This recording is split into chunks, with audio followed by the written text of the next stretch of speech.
Hello everyone, welcome to my channel. आज हम extraordinary attorney वू के एपिसोड 1 का एक्सप्लेनेशन देखने जा रहे हैं। ये एक बहुत ही फेमस के ड्रामा है जिसकी रेटिंग 9.2 है, तो स्टे ट्यून। और यहाँ पे हम पहले सीन को देखने पाते हैं जहाँ पे हम एक छोटी बच्ची को देख रहे होते हैं जो कि अपने पापा के साथ एक डॉक्टर के पास गई रहती है, जहाँ पे उसके पापा को पता चलता है कि उनकी बेटी को ऑटिज़म स्पेक्ट्रम डिसऑर्डर है। और ये सुन के उसके पापा बहुत दुखी हो जाते हैं। नेक्स्ट सीन में हम देखते हैं कि वो दोनों घर आते रहते हैं और घर आते वक्त ही एक बाहर से आदमी जो अपने घर से निकलता है और उनके साथ मारपीट करने लगता है, उनके साथ गाली गलौज करने लगता है। वो ये सब बच्ची ये सब देख रही होती है दूर खड़े होकर के और अजीब सी हरकतें करने लगती हैं। अचानक से वो लीगल बातें करने लगती हैं। ये पहली बार बात कर रही थी अपने 5 साल के टाइम पीरियड में। और फिर उसके पापा खुश हो जाते हैं, आसपास के लोगों को बताने लगते हैं। बच्ची को घर ले आते हैं और पूछा जाता है कि तुमने ये सारी लीगल बातें कहाँ से सीखी। तो वो बोलती है कि जो वहाँ पे क्रिमिनल की लॉ की बुक रखी रहती है वो उससे सीखा उसने ये सारी बातें, और उसी से वो लॉ की बात कर रही थी।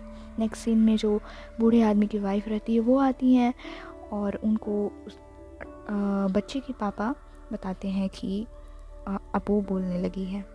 नेक्स्ट सीन में हम देखते हैं अटॉर्नी वू को, जो कि सुबह उठती हैं। अलार्म क्लॉक दिखाया जाता है। यहाँ पे वो तैयार हो करके नीचे आती हैं। आज उनके ऑफिस का पहला दिन रहता है जो कि लॉ फर्म को ज्वाइन करने जा रही थी। उनके पापा उनके लिए ब्रेकफास्ट बनाते हैं, ब्रेकफास्ट लेती हैं वो। और फिर उनके पापा उनसे ऑफिस का रास्ता पूछने लगते हैं और समझाने लगते हैं कि ऐसी हरकतें मत करना, वैसी हरकतें मत करना। उनके पापा अटॉर्नी वू के लिए लंच पैक करते हैं, उनको भेज देते हैं। और फिर यहाँ पे हमें दिखाया जाता है कि अटॉर्नी वू कोरिया की सबसे पहली ऑटिस्टिक अटॉर्नी थी। और यहाँ पे वो ऑफिस के लिए निकल जाती हैं, जहाँ पे वो बुलेट ट्रेन में फिर से घबरा जाती हैं भीड़ की वजह से। जैसे तैसे करके वो अपनी इमेजिनेशन में खो जाती हैं और अपनी डेस्टिनेशन में पहुँच जाती हैं।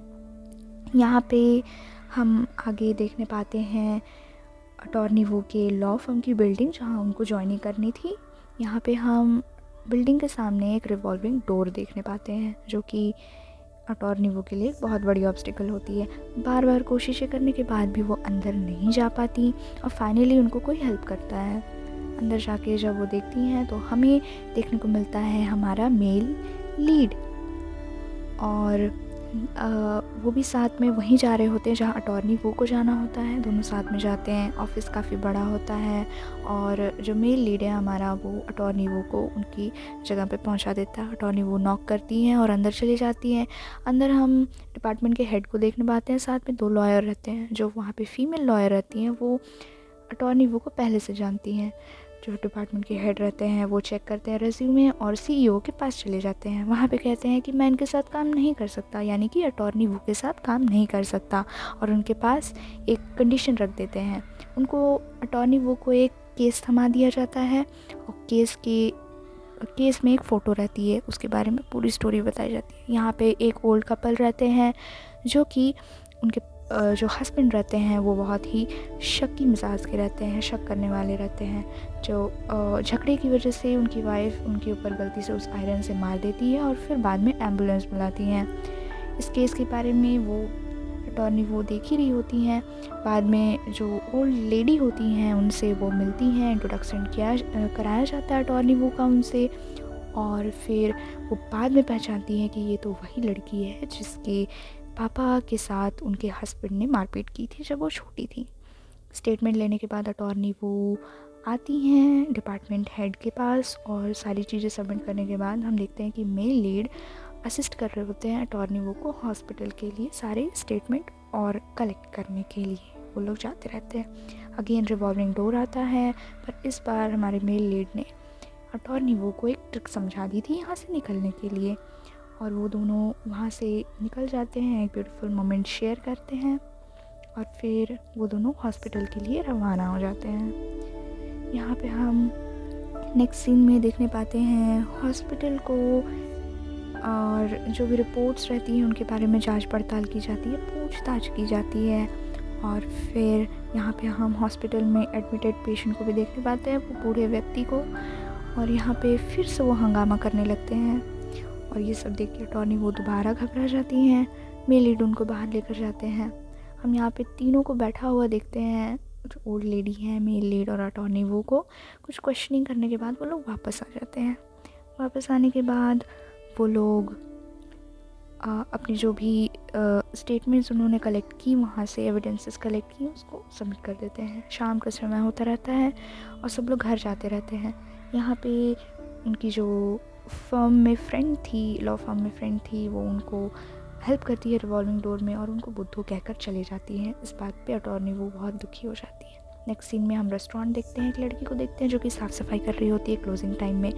वो अटॉर्नी वो की स्कूल टाइम की बेस्ट फ्रेंड होती है और थोड़ा गपशप करते हैं और फिर सब लोग घर चले जाते हैं। नेक्स्ट डे का सीन दिखाया जाता है जहाँ पे अटॉर्नी वो अपनी ओपनिंग स्टेटमेंट देती है अपनी हिम्मत जुटा करके और फिर सब लोग घर चले जाते हैं। अटॉर्नी वो को ड्रॉप कर दिया जाता है। अगेन नेक्स्ट डे का सीन दिखाया जाता है। वहाँ पे उस बूढ़े आदमी को भी वहाँ बुलाया जाता है। वो फिर से हंगामा करने लगता है और कुछ केसेस की वजह से उसे हॉस्पिटल ले जाना पड़ता है। और हॉस्पिटल बाद में जाते हमें पता चलता है कि हॉस्पिटल जाते वक्त ही उस बूढ़े आदमी की डेथ हो गई है।